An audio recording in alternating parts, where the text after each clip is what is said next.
Either you pursue the edge or the edge pursues you.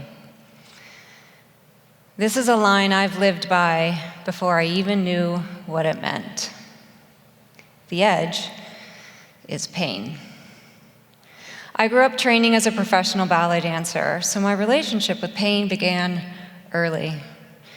Every day was micro-tearing, muscle fibers breaking down so they could rebuild into something stronger, more specific. Balance didn't come from tension or perfection.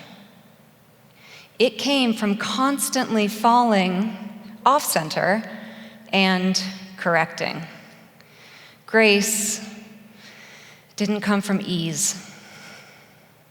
It came through thousands of moments of discomfort. Ballet dancers do not avoid pain.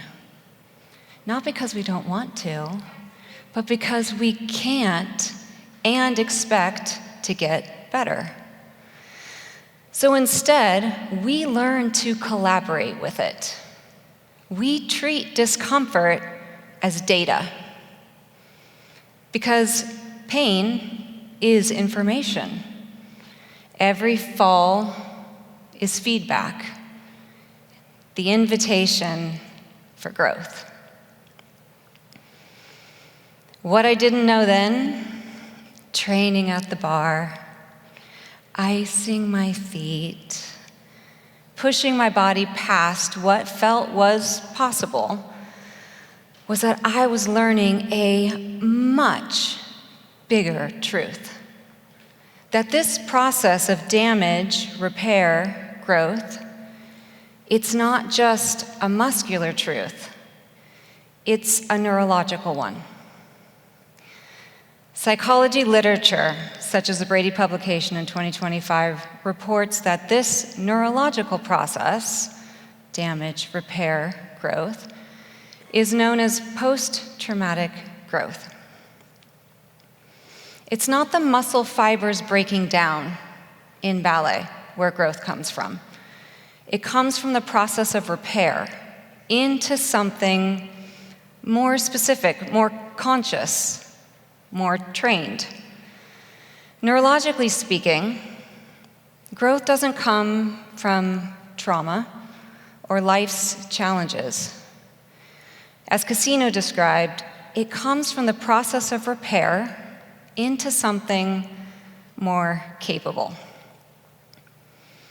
This process is integration, and it's how the nervous system grows and evolves. Staying with discomfort long enough that the nervous system can reorganize versus fragment or shut down.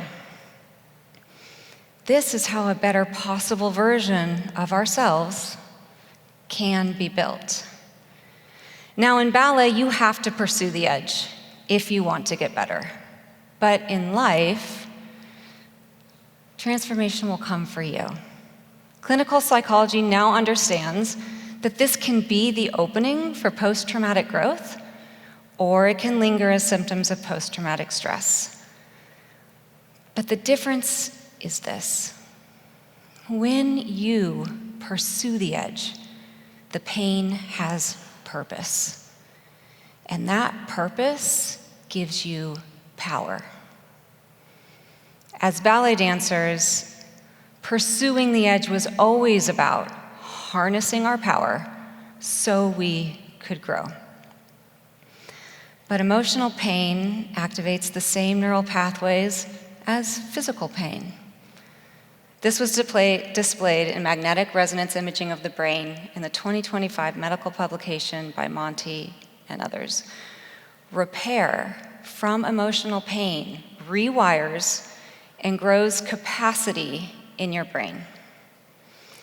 The Journal for Cellular and Neurobiology by Hani Murray describes how when we acquire the skill, when we train ourselves with the technique to bring consciousness back into the experience, the prefrontal cortex strengthens, improving clarity and self-regulation, and the amygdala becomes less reactive, reducing fear and reactivity.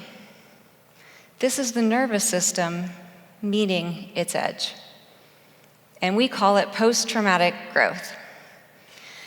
As Harding described, it's not about bouncing back. We don't go back.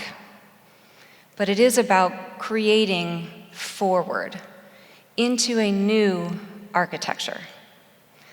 Yes, this takes effort, but it positions pain not as just something to deal with or to convince yourself that you have to live with for the rest of your life. Pain, when integrated, actually makes us more intelligent, capable, and content than we were before. Now, understanding pain intellectually is very different than having your life broken open by it. Later in life, I experienced a kind of pain that no training ever prepares you for. I was raped.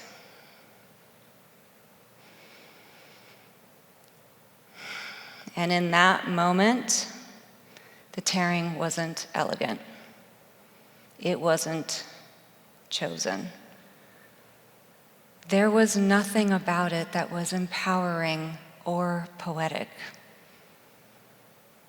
It was a ripping apart of my identity, self-worth, safety, a shattering of who I thought I was and what I thought this world could have been. And for a while, I lived inside that tearing. Blame, numbness, rage, victimization, and hiding. And honestly, this is what the brain does when the world and your heart break. It shuts down. It contracts. It protects. This is normal. But the thing about pain, even emotional pain, is that the brain, body, and psyche are always reaching for integration. So eventually, I did too. I took my well-trained inner ballerina and pursued that edge. Now, my integration was not cute. Girl, she was ugly. She was rugged and raw. She hurt. There were nights I could not breathe. There were days I could not speak. There were moments that I was sure that that tearing had ruined something essential in me. But as I slowly learned to sit in it, to face it, to eat it, to not run from it, I could feel something wild and wonderful happening. I began to call this eating death for breakfast. I was pushing myself to stay with sensations through fear, total collapse, rage, withdrawal, all the way to the other side where love and a little bit of relief could be felt again. This is integration. This is what they're talking about. I was getting stronger, not harder, stronger, more honest, more grounded, more real, and somehow, oddly, more me.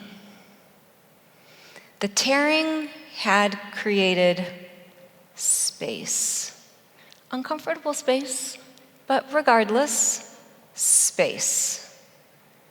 And in that space, I began to choose a different life.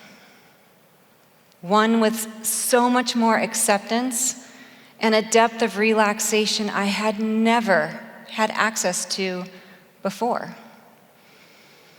It was not the trauma that made me better. It was my process of integration after it, the homecoming of my shattered parts, but reconnected, rebuilt differently. When psychologists talk about integration, they are describing a process we can now see in neuroimaging, involving the formation of new neural pathways in your brain. This is like having a new superhighway installed in your brain that can take you to completely different, new, and better experiences of life. As Zhang described, experiences such as greater empathy, relational intelligence, and reduced post-traumatic stress responses. When you damage and repair physically, you gain a level of mastery in your body. When you damage and repair neurologically, you gain a level of mastery in your life. Burke highlighted for me that it is the process of integration through post-traumatic growth that actually changes what the psyche can hold. The people who rise into deeper presence, calm, clarity, they are not the ones who avoid their pain. They are the ones who get clearer, more precise, stronger through it, transforming every tear into clarity, connection, drive, passion, and a greater capacity for love. When life comes at you with the edge, yes, it takes work to repair into something better. But trauma no longer needs to be seen and viewed as something that simply limits us. When we simply aim to heal, it's actually our leading edge and the leading edge to personal excellence. Nothing about my process of integration was unique. All I did was choose to face the tearing. But every human being, every single one of us has that same capacity. You do not need a dramatic story. You don't need a trauma identity. Life gives us micro tears every single day. A rejection, a disappointment, a difficult conversation, a fear you keep postponing, or a dream that you are afraid to claim. Each tear is the invitation, not to withdraw, but to expand. So here's the truth I want to leave you with. Either you pursue the edge or the edge pursues you. Pain is not the enemy. It is the training ground for who you are capable to become. The edge, it is not where we break. It is the dance partner you have been waiting for. Thank you.